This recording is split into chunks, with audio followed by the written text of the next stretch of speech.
बिस्मिल्लाहिर्रहमानिर्रहीम। अस्सलाम वालेकुम class.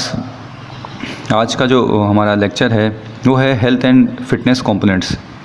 Health and fitness components क्या होते हैं, इनको चल के हम लोग समझते हैं और इनको समझने के लिए क्या यानी कि हम लोग ये टॉपिक आज पढ़ क्यों रहे हैं। सबसे पहले तो आपको ऑब्जेक्टिव पता हो। इसका ऑब्जेक्टिव ये है कि इनके कुछ कंपोनेंट्स जब आप लोग सीखते हैं तो कुछ कन्फ्यूजन्स होती हैं, जैसे कि एजिलिटी और स्पीड के दरमियान, और इसी तरह एजिलिटी को सही से समझना, या ये अच्छा अक्सर बच्चे जो हैं इसमें कन्फ्यूजन पैदा कर रहे होते हैं कि एजिलिटी को अक्सर स्पीड से मैच कर देते हैं। इसी तरह पावर और स्ट्रेंथ को मिला देते हैं कि इनमें क्या डिफरेंस है। अच्छा, मैं कोशिश करूँगा कि मेरा जो लेक्चर आप लोग जो रिकॉर्ड कर रहे हैं उसमें आपको फ़ायदा ये हो कि कोई अगर अवामी सतह पे भी कोई सुनेगा, जैसे कि कोई स्पोर्ट्स साइंसेस का स्टूडेंट नहीं भी है, ऐसे ही बैठा हुआ कोई मेरा लेक्चर सुन रहा है, तो उसको भी बड़ा फ़ायदा हो जाएगा। तो चलें स्टार्ट करते हैं। सबसे पहले हेल्थ एंड फिटनेस कंपोनेंट्स को समझने के लिए ज़रूरी है कि आप लोग हेल्थ को समझें और फिटनेस को समझें। दोनों में डिफरेंट है। दोनों को अक्सर लोग इसकी डेफिनेशन किसी से पूछे तो वो लोग मिक्स करके बता रहे होते हैं, कोई हेल्थ और फिटनेस को सही से एक्सप्लेन नहीं कर पा रहे होते। देखिए, हेल्थ का मतलब ये होता है कि आपकी बॉडी में जितने आपके पार्ट्स और जितने ऑर्गन्स हैं उसमें किसी किस्म की डिजीज़ ना हो और डिसेबिलिटी ना हो। ये डिजीज़ और डिसेबिलिटी क्या है? डिजीज़ कहते हैं बीमारी को। किसी बीमारी से बॉडी का कोई पार्ट ख़राब हो गया, जैसे कि अगर पैंक्रियाज ख़राब हो गए तो डायबिटिक हो जाता है इंसान। इसी तरह अगर कोई इंजरी हो गई, चोट लग गई, फ्रैक्चर हो गया, तो वो मोहताज हो जाता है, यानी कि डिसेबल हो जाता है। तो अगर बॉडी के अपना तमाम टास्क प्रॉपर परफॉर्म कर रही है, उसके तमाम ऑर्गन्स, तमाम बॉडी के पार्ट्स, तो इसका मतलब है कि बंदा हेल्दी है। टास्क का मुराद ये होता है जो उसको जिसका जो फंक्शन है वो सही से परफॉर्म कर रहा हो, तो ये होता है हेल्दी पर्सन। जबकि फ़िटनेस जो है वो थोड़ी सी डिफरेंट चीज़ है। फ़िटनेस का मतलब ये होता है कि आपके डेली टास्क आप पूरे कर पा रहे हो जो जिस एरिया के हों। अब ये थोड़ा सा मुश्किल हो गया आप लोग ही समझना, मैं इसको आसान अल्फाज में समझाता हूँ। देखिए, आपके घर में लेडीज़ हैं, लड़के, ख़वातीन हैं, बहनें हैं, वालदा हैं, और घर में जो भी है आपकी वाइफ वगैरह, अगर किसी की है तो, जिसकी भी है चलें खैर, अगर वो घर के काम कर रही हैं, सुबह उठ के देखना, बर्तन धोना, घर की सफाई करना, कपड़े धोना, बच्चों की केयरिंग करना, जिसका जो काम है वो कर रहा है, तो घर के वो तमाम टास्क पूरे कर रही हैं। लेकिन उन्हीं लेडीज़ को या उन्हीं खातून को अगर आप ले जाएं कि बोलें शाम को हम लोग जो है 3 घंटे क्रिकेट खेलेंगे या 3 घंटे हम जो है क्या कहते हैं फ़ुटबॉल खेलेंगे, तो यकीनन वो नहीं खेल पाएंगी। तो आप कहेंगे ये तो फिट ही नहीं है। नहीं, ऐसा नहीं है। उनकी फ़िटनेस घर के हिसाब से बिल्कुल सही है। घर के जितने डेली टास्क हैं वो पूरे कर रही हैं। इसका मतलब है वो घर के हिसाब से फ़िटनेस है, यानी कि उनका एरिया जो है वो घर है। समझ रहे हैं मेरी बात को? यानी कि उनका एरिया घर है।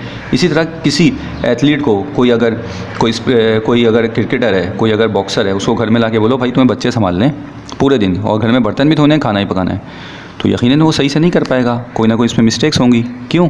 क्योंकि उसका एरिया कुछ और है, उसकी फ़िटनेस कुछ और है। तो फ़िटनेस जो मैंने आपसे बात कही एग्जाम्पल, फ़िटनेस का मतलब ये होता है कि एरिया के हिसाब से आपके टास्क पूरे हो रहे हैं।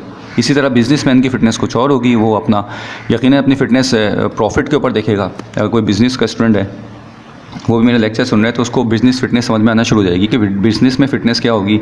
और एक एम्प्लॉय की फ़िटनेस कुछ और होगी, एक सॉफ्टवेयर इंजीनियर की फ़िटनेस कुछ और होगी, एक इलेक्ट्रीशियन की फ़िटनेस कुछ और होगी, एक जिमनास्ट की, इसी तरह स्पोर्ट्स के अंदर जिमनास्ट की फ़िटनेस कुछ और होगी, और एक एथलीट की और एक स्विमर की फ़िटनेस, तीनों की फ़िटनेस जो है वो डिफरेंट होगी। अब सवाल पैदा होता है कि इस फ़िटनेस को कि कौन सी जो है बंदा किस तरह की फ़िटनेस करे, यही सवाल पैदा होता है ना। तो इसको आसान तरीके से समझने के लिए ज़रूरी है कि आप हेल्थ और फिटनेस के कंपोनेंट समझें। यहाँ पर हेल्थ और फिटनेस के कंपोनेंट थोड़े डिफरेंट होते हैं, मगर यहाँ पे मैं सिर्फ कंपोनेंट्स को एक्सप्लेन करूँगा। इंशाल्लाह आप लोग आगे खुद ही इसको कवर कर लेंगे। फिटनेस कंपोनेंट्स की बात करते हैं तो हमारे पास जो सबसे पहला कंपोनेंट आता है वो आता है एजिलिटी। अब ये एजिलिटी क्या होती है? एजिलिटी कहते हैं फुर्ती को। अब अक्सर लोग एजिलिटी को स्पीड से मैच कर देते हैं। स्पीड जो है वो कहते हैं रफ्तार को। रफ्तार जैसे कि आपको एक जगह से दूसरी जगह जाना है, यानी कि ये तो डेफिनेशन इसकी वैसे स्पीड की ली जाती है, लेकिन कम वक्त में आपने ज़्यादा काम कर लिया तो ये आपकी स्पीड है। जबकि एजिलिटी जो है वो फुर्ती है। कैसे समझेंगे? अगर हम कोई स्पोर्ट्स उठाएं और हम बॉक्सिंग को स्टडी करते हैं तो हमें पता चलता है कि बॉक्सर जो होता है वो अपने हेड को बचा रहा होता है, बहुत ही फुर्ती के साथ, यानी एजिलिटी का मुजाहरा कर रहा होता है। और अच्छा, एक चीज़ यहाँ पे मेरी रह गई, मैं आपको बता देता हूँ कि हर स्पोर्ट्स के अंदर तमाम कंपोनेंट्स जो है कुछ ना कुछ टकरा रहे होते हैं कि फला भी है, इसमें एजिलिटी भी है, इसमें फला ये वाला कंपोनेंट भी मौजूद है। तो यहाँ पर मैं स्पोर्ट्स की एग्जांपल जब दूंगा तो मैं उस स्पोर्ट्स के अंदर जो हाईलाइटेड कंपोनेंट होगा उसकी बात करूँगा। सबसे ज़्यादा हाईलाइटेड, जैसे कि स्विमिंग के अंदर एक अलग कंपोनेंट है, उसकी फ़िटनेस कुछ और है, तो इसका मतलब है बाकी फ़िटनेस भी उसकी मौजूद है जो कि फ़िटनेस कंपोनेंट है। अगर हम लोग बॉक्सिंग की एग्जांपल लेते हैं तो बॉक्सिंग के अंदर आप लोग देखते हैं कि एक बॉक्सर, अच्छा बॉक्सर जो है अपने हेड की मूवमेंट भी कर रहा होता है, अपने पंच की मूवमेंट भी कर रहा होता है, कहाँ पे उसको किस वक्त हिट करना है फौरी तौर पे वो डिसीजन लेके हिट कर देता है। अपनी लेग्स की मूवमेंट भी कर रहा होता है, अपने आप को बचा भी रहा होता है, अटैक भी कर रहा होता है, डिफेंस भी कर रहा होता है। तो ऐसा क्यों कर रहा होता है? यानी कि उसके अंदर एजिलिटी का अंसर ज़्यादा है। तो बॉक्सिंग के अंदर जो सबसे हाईलाइटेड जो फिटनेस कंपोनेंट है वो है एजिलिटी। तो एजिलिटी होने की वजह से वो अपने आप को सिक्योर कर रहा होता है, यानी बॉक्सिंग के अंदर जो है आपको एजिलिटी इंप्रूव करनी पड़ेगी, जिसकी वजह से एक अच्छा बॉक्सर आप बन सकते हैं। एजिलिटी को मेंटेन करने के लिए हम लोग ऐसी क्या ट्रेनिंग करें? तो एजिलिटी को करने के लिए आपको मल्टीटास्किंग करना पड़ता है। मल्टीटास्किंग एक्टिविटीज़ क्या होती हैं? मल्टीटास्किंग एक्टिविटीज़ ऐसी होती हैं कि एक ही वक्त में आप कई तरह की एक्सरसाइज करें, यानी कि आप डिप्स लगाएं या पंच भी करें, नेक की मूव करें, फिर पंच करें। आपने देखा होगा अक्सर एक रोप सीधी सीधी बांधी जाती है और बॉक्सर जो है वो उससे नीचे से उसके गुजरता है, कभी हेड को लेकर एक तरफ निकलता है, फिर पंच करता है, फिर दूसरी तरफ से निकलता है, पंच करता है। ये बॉक्सिंग की अगर ट्रेनिंग्स आप देखेंगे तो आपको समझ में आएगी मेरी बात। इसके अलावा अगर हम लोग किसी एनिमल की एग्जाम्पल लेते हैं कि कौन सा जानवर ऐसा है जिसके अंदर एजिलिटी सबसे ज़्यादा है, तो हमें पता चलता है कि एक एनिमल है जिसको आप कहते हैं गुलेरी, स्क्वायरल। गुलेरी के अंदर एजिलिटी बहुत ज़्यादा है, स्पीड नहीं है, एजिलिटी है। इसकी बॉडी की मूवमेंट अगर देखें, ये अपने इसके खाने का स्टाइल, आप इसकी वीडियो देख लीजिएगा, इसकी वीडियो आप खुद देख लीजिएगा कहीं से भी यूट्यूब पे। स्क्वायरल की जो बॉडी की मूवमेंट है आप देखिएगा, इसमें एजिलिटी है, स्पीड नहीं है। जब भी कोई जानवर आके इस पर अट्रैक्ट करने की कोशिश करता है, जैसे कि लिपर्ड आ गया या कोई और जा गया, तो ये स्पीड में नहीं भागती, ये टर्निंग कर करके भागती है, यानी कि अपनी बॉडी को टर्न करती है, कभी घूम जाएगी कभी इधर, और क्या कहते हैं, अपनी एजिलिटी का सहारा लेते हुए अपनी बॉडी को अपने आप को सिक्योर करती है। तो एनिमल के अंदर सबसे ज़्यादा जो हमने हाईलाइटेड फिटनेस कंपोनेंट देखा है वो स्क्वायरल के अंदर एजिलिटी को देखा है। अब मैं आता हूँ अपने दूसरे कंपोनेंट के ऊपर। जो हमारा दूसरा कंपोनेंट है वो है बैलेंस। बैलेंस कहते हैं तवाज़ुन को कायम रखना। इसको समझ कैसे अपनी बॉडी का तवाज़ुन कायम रख सकते हैं? वैसे तो हम दोनों लेग पे खड़े हैं तो तवाज़ुन कायम है, लेकिन अगर हम लोग इसमें क्या कहते हैं अपनी बॉडी में बैलेंस कायम रखना चाहते हैं तो हम लोग को ऐसे कौन सी एक्टिविटीज़ करनी पड़ेगी? इस एक्टिविटीज़ पे बाद में आऊँगा, मैं डायरेक्ट पहले स्पोर्ट्स पे आता हूँ। हम लोग देखते हैं कि सबसे ज़्यादा हाईलाइटेड कंपोनेंट ये कौन से स्पोर्ट्स में है? ये है जिम्नास्टिक के अंदर। जिम्नास्टिक के अंदर आपको अपनी बॉडी का बैलेंस बनाना पड़ता है, जैसे कि उसके अंदर एक इवेंट होता है रिंग, तो रिंग पे आपको अपने आप बॉडी को बैलेंस करना होता है। आपको हॉर्स के ऊपर अपनी बॉडी को बैलेंस करना होता है, फ्लोर के ऊपर round of back flick back के ऊपर अपने आप बॉडी को बैलेंस करना होता है। बैलेंसिंग यानी कि असल इसमें हाईलाइटेड जो जिम्नास्टिक के अंदर फिटनेस कंपोनेंट है वो है बैलेंस। अपने हैंड स्टैंड करते हैं उस पर बैलेंस करना होता है। तो बैलेंसिंग यहाँ पर मैंने आपको जैसे बताया कि वो जिम्नास्टिक के अंदर सबसे हाईलाइटेड कंपोनेंट है। अब बैलेंस बनाने के लिए क्या करना पड़ेगा?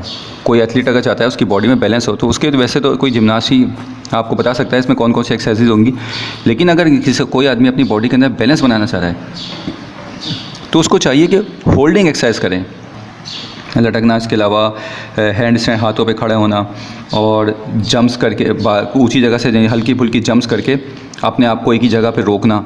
तो इस तरह की बॉडी की बैलेंसिंग एक्सरसाइज करेंगे कोई भी एथलीट, या कोई भी एथलीट अगर चाहता है कि अपनी बॉडी के अंदर बैलेंस मेंटेन करे तो वो इस तरह की एक्टिविटीज़ करे। इसको हैंगिंग और होल्डिंग एक्सरसाइज कहा जाता है। तो इस तरह की अगर एक्टिविटीज़ करेगा तो उसकी बॉडी के अंदर बैलेंस कायम होगा। और अगर हम लोग बैलेंस के लिए किसी एनिमल की एग्जांपल लें तो कौन सा जानवर ऐसा है जिसकी बॉडी में सबसे ज़्यादा बैलेंस है? तो हमें मिलता है मंकी। मंकी कौन? यानी कि बंदर। बंदर की बॉडी को आप देख सकते हैं कि वो किस तरह अपनी बॉडी को बैलेंस कर रहा होता है, एक ट्री से दूसरी ट्री पे जा रहा होता है। बल्कि जिम्नास्टिक के अंदर तो बाकायदा मंकी टोस भी सिखाया जाता है कि एक हाथ से ढक के आगे पकड़ो, फिर आगे पकड़ के आगे पकड़ो। अक्सर आपने देखा होगा बच्चे पार्क में ऐसा कर रहे होते हैं, तो ये मंकी टोस कहलाता है। तो बैलेंसिंग का जो हाईलाइटेड कंपोनेंट है वो आपको एनिमल, मंकी और स्पोर्ट्स यानी कि जिम्नास्टिक में मिलेगा। अब मैं अपने तीसरे कंपोनेंट की तरफ आता हूँ। हमारा तीसरा कंपोनेंट जो है वो है बॉडी कंपोजिशन। बॉडी कंपोजिशन को हम पहले ट्रांसलेट कर लेते हैं लफ्ज़ से ही। बॉडी आपका जिस्म, कंपोज का मतलब होता है बनना, यानी बॉडी किस चीज़ से बनी हुई है। बॉडी कंपोजिशन के अंदर हम देखते हैं कि हमारी बॉडी किस किस चीज़ की बनी हुई है। तो हमारी बॉडी का हमें पता चलता है कि हमारी बॉडी के अंदर 4 चीज़ें हाईलाइटेड हैं। वो क्या है? चार चीज़ें हाईलाइटेड हैं। एक है आपका प्रोटीन यानी कि गोश्त, यानी गोश्त आपकी बॉडी के अंदर मौजूद हो, अमाइनो एसिड, प्रोटीन। दूसरा आपका मिनरल्स मतलब स्टोर, ये मिनरल्स क्या होंगे? मिनरल्स आपकी बोन्स कहलाती हैं। तीसरा यहाँ पे आपका बॉडी फैट है। बॉडी फैट का मतलब आपकी बॉडी के अंदर चिकनाई कितनी मौजूद है। बॉडी के अंदर चिकनाई मौजूद होती है। अभी बकरीद गई है कुछ अर्सा पहले, तो आपने यकीनन गाय को ज़िबा किया होगा, तो उसके अंदर सारी चीज़ें आपको निकली होंगी। प्रोटीन गोश्त भी मिला होगा, आपको हड्डियाँ भी मिली होंगी, मिनरल्स, और बॉडी फैट यानी कि चिकनाई मिली होगी, और बॉडी के अंदर एक पानी जो है टोटल बॉडी वाटर भी मौजूद होता है। तो ये 4 चीज़ों का इंसान की बॉडी कॉम्बिनेशन है। अच्छा, अब सवाल पैदा होता है कि इसमें 2 जेंडर हैं, मेल और फीमेल। परफेक्ट जेंडर हमारा मेल और फीमेल है। किस जेंडर के अंदर किस चीज़ की इंटेंसिटी ज़्यादा होती है? तो हम लोग यहाँ पे देखते हैं, अगर मेल जेंडर को देखें तो मेल जेंडर के अंदर जो प्रोटीन की इंटेंसिटी है वो ज़्यादा है, फैट की इंटेंसिटी कम है, बोन की इंटेंसिटी जो है वो कंपैरिजन में मेल की फ़ीमेल से थोड़ी ज़्यादा है, और जो वाटर की इंटेंसिटी है वो भी ज़्यादा है। यानी कि तमाम जो इसके अंदर जो कंपोजिशंस के जो तमाम कंपोजिशंस जो हैं, जैसे कि मैंने क्या बताया, प्रोटीन, मिनरल्स, बॉडी फैट और टोटल बॉडी वेट, ये जो है मेल जेंडर के अंदर ज़्यादा होते हैं एज़ कम्पेयर टू फीमेल। अब मैं आता हूँ अपने नेक्स्ट कंपोनेंट की तरफ। हमारा नेक्स्ट कंपोनेंट है कार्डियोवैस्कुलर एंड्योरेंस।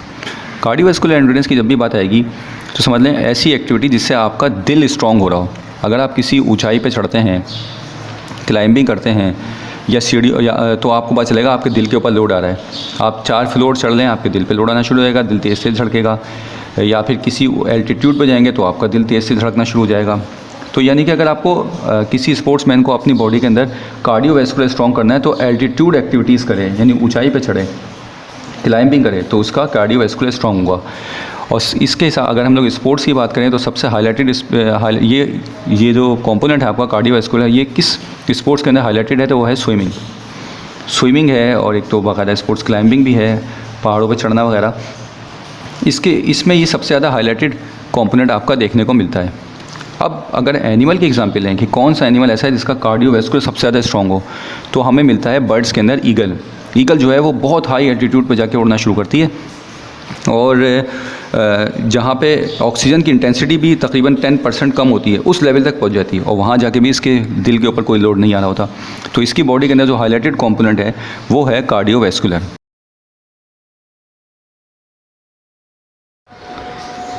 हमारा नेक्स्ट कंपोनेंट जो है वो है कोऑर्डिनेशन।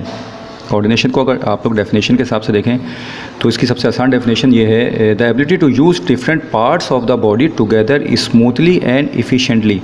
जी हाँ, यानी कि अपने बॉडी पार्ट्स को आप कितनी ज़्यादा अच्छे तरीके से इस्तेमाल कर सकते हैं और टास्क को अचीव कर सकते हैं एक साथ इस्तेमाल करना, ये कोऑर्डिनेशन की एक सबसे आसान डेफिनेशन समझी जाती है। इसकी जो अगर स्पोर्ट्स में एग्जांपल लें तो हाईलाइटेड कंपोनेंट आपका बेसबॉल के अंदर आपको मिलता है। बेसबॉल एक और क्रिकेट एक ऐसा स्पोर्ट्स है जिसके अंदर आपको कोऑर्डिनेशन का कंपोनेंट हाईलाइटेड नज़र आएगा। अगर कोई स्पोर्ट्समैन चाहता है कि वो अपनी बॉडी के अंदर कोऑर्डिनेशन को स्ट्रॉन्ग करे तो उसको चाहिए टारगेटिंग एक्टिविटीज़ करे। अब टारगेटिंग एक्टिविटीज़ जो है ये बहुत तवील मौजू है, आप इसके अगर टारगेटिंग एक्सरसाइज लिखेंगे तो आपके सामने बहुत सारी चीज़ें आ जाएंगी, आप उसको देख के कोऑर्डिनेशन इंप्रूव कर सकते हैं।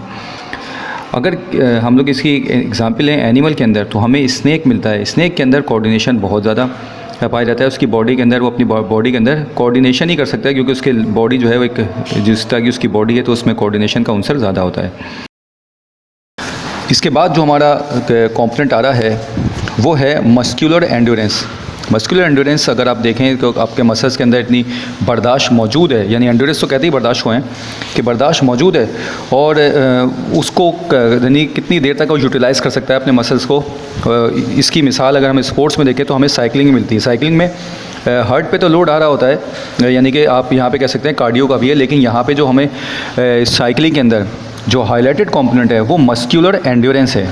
आप देखें इस पर थाइस की मस्कुलर एंड्योरेंस और बाकी जो पूरी फुल बॉडी है उसके अंदर मस्कुलर एंड्योरेंस यहाँ पे बहुत ज़्यादा बढ़ जाती है। अगर कोई स्टूडेंट या कोई एथलीट चाहता है कि उसकी बॉडी के अंदर मस्कुलर एंड्योरेंस बढ़े तो उसको चाहिए रिपीटेशन एक्सरसाइज करें। और एंड्योरेंस के अंदर अगर हम लोग किसी एनिमल की एग्जांपल लेते हैं तो हमें हॉर्स मिलता है, घोड़ा, उसके अंदर मस्कुलर एंड्योरेंस बहुत ज़्यादा होती है। मैं थोड़ा सा तेज़ पढ़ाने लग गया हूँ, माज़रत। तो मुझे एक और क्लास भी लेनी है अभी, और टाइम बहुत ज़्यादा हो जाएगा और छुट्टी का दिन है, कितनी सारी क्लास लेना मुश्किल हो जाता है। तो मैंने कहा जल्दी से लेक्चर रिकॉर्ड करा दूँ। अगला जो हमारे पास नेक्स्ट जो टॉपिक है वो कंपोनेंट है वो है फ्लेक्सिबिलिटी। फ्लेक्सिबिलिटी जो है वो किस स्पोर्ट्स में आपको देखने को मिलेगी, तो जिम्नास्टिक के अंदर ही मिलेगी। अगर कोई स्पोर्ट्समैन चाहता है कि उसकी बॉडी के अंदर फ्लेक्सिबिलिटी इंक्रीज़ हो जाए तो उसको चाहिए स्ट्रेचिंग एक्सरसाइजेस करे। स्ट्रेचिंग एक्सरसाइज के जरिए बॉडी के अंदर फ्लेक्सिबिलिटी का कंपोनेंट इंप्रूव किया जा सकता है, और ये हाईलाइटेड कंपोनेंट जिम्नास्टिक के अंदर ही है या फिर योगा में मिलेगा आपको। लेकिन योगा कोई स्पोर्ट्स नहीं है, वो एक्सरसाइज ही, वो तो एक्सरसाइज है। और अगर हम लोग किसी एनिमल की एग्जाम्पल लें जिसमें फ्लेक्सिबिलिटी कंपोनेंट जो हाईलाइटेड है, तो वो है कैट। कैट के अंदर हम फ्लेक्सिबिलिटी का कंपोनेंट देख सकते हैं। अगला टॉपिक हमारा जो है वो है पावर। पावर की डायरेक्ट मैं एग्जांपल पे आता हूँ। स्पोर्ट्स इसका ले लेते हैं जेवलिंग। जेवलिंग के अंदर बहुत ज़्यादा पावर चाहिए आपको अपना टारगेट अचीव करने के लिए, यानी कि अपना जो एक नेज़ा होता है उसको फेंकने के लिए कितने दूर तक जाता है, तो उसके लिए पावर चाहिए। इसके अलावा इसमें जो एग्जाम्पल मिलती है हमें पावर की, वो है जेवलिंग है, शॉर्टपट है, हैमर है।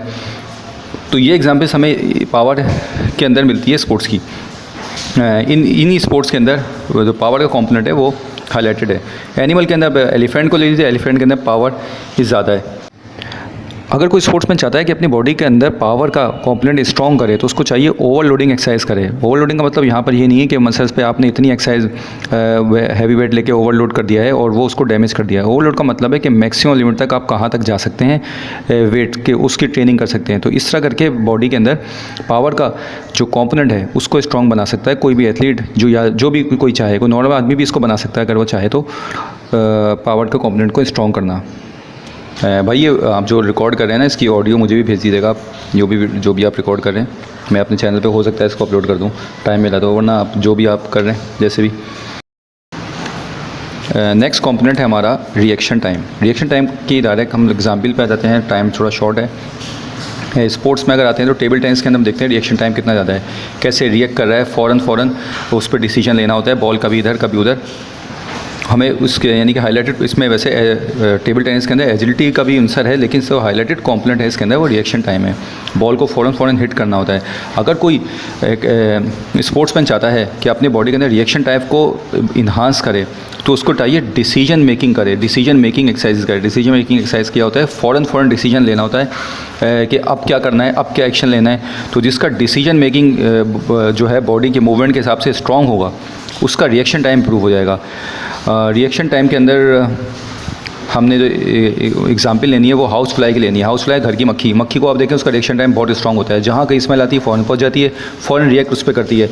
जहाँ कोई उसको अपनी जान बचाना होता है तो फ़ौरन वहाँ से उड़ के भाग जाती है। मक्खियों को पकड़ना ही बड़ा मुश्किल है, लेकिन लोग कुछ पकड़ते हैं तो बिल्कुल फारिग होते हैं।